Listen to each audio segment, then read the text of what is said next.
My name is Robert, a 55-year-old renowned lawyer based in New York City, known for my unyielding sense of righteousness and precise justice. Up until recently, I was contentedly married, or at least I thought I was. I met my wife, Veronica, in college.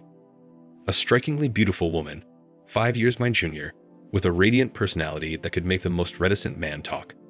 We married young. 2 years into our marriage, we became proud parents to our angel-like daughter, Emily, and 3 years later, to our effervescent son, William. Emily, a spitting image of her mother, is now a successful psychologist, and our William a budding journalist in Los Angeles. I believed we were a close-knit family, just like in those Norman Rockwell paintings. However, little did I know, my canvas was smeared with betrayal. It was Tuesday, the family day according to our weekly schedule.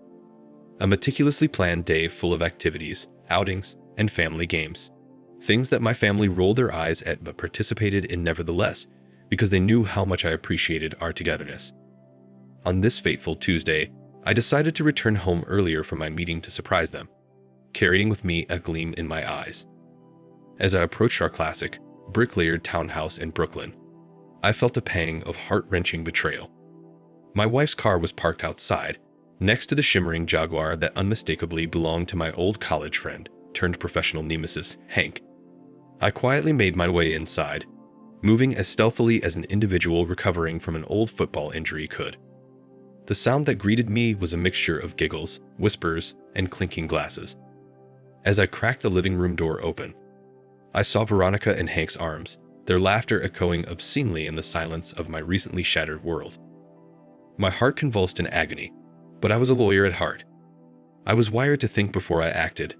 I collected evidence, photos, videos, Hank's expensive watch he'd left behind one night. An ironclad case was forming. But I didn't want justice from a courtroom, not this time. I wanted personal atonement. For the sake of my children, I feigned oblivion. I wasn't going to let my wife's infidelity ruin their perception of love. Emily was on the brink of her own marriage, and William, he was just discovering romance. They deserved a chance at love unmarred by their mother's choices. Months passed, and my plan began taking shape. As a family lawyer, I was well versed in divorce proceedings. I manipulated my assets, making sure my children were well secured with their inheritance.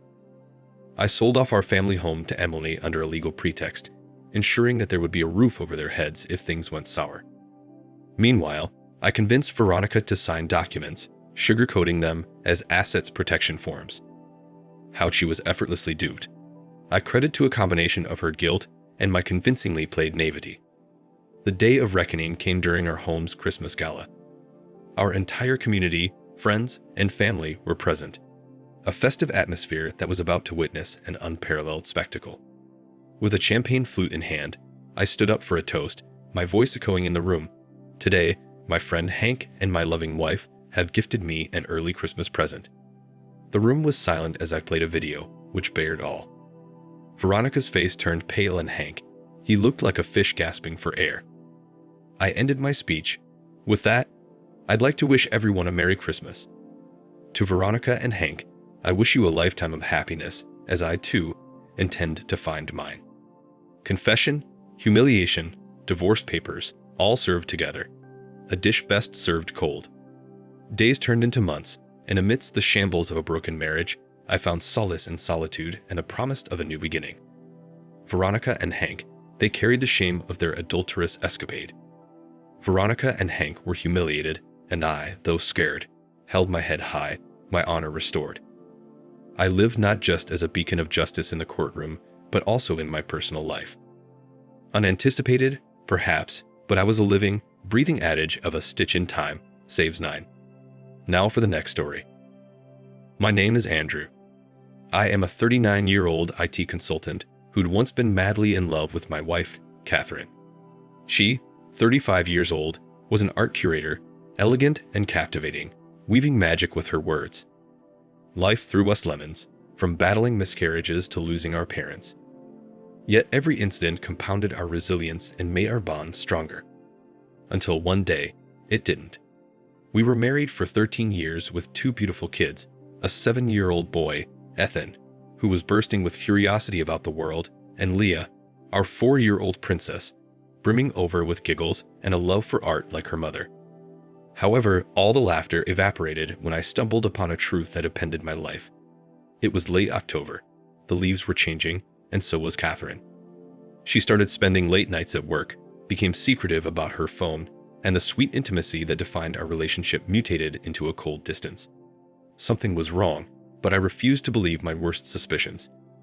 Not until that fateful day when a forgotten phone opened the Pandora's box. I found texts, not just one or two, but months' worth of amorous exchanges between my wife and her co-worker, Marcus, a prominent art dealer known for his suave charm and notorious flings. Catherine had become another conquest for him. My heart shattered into a million fragments.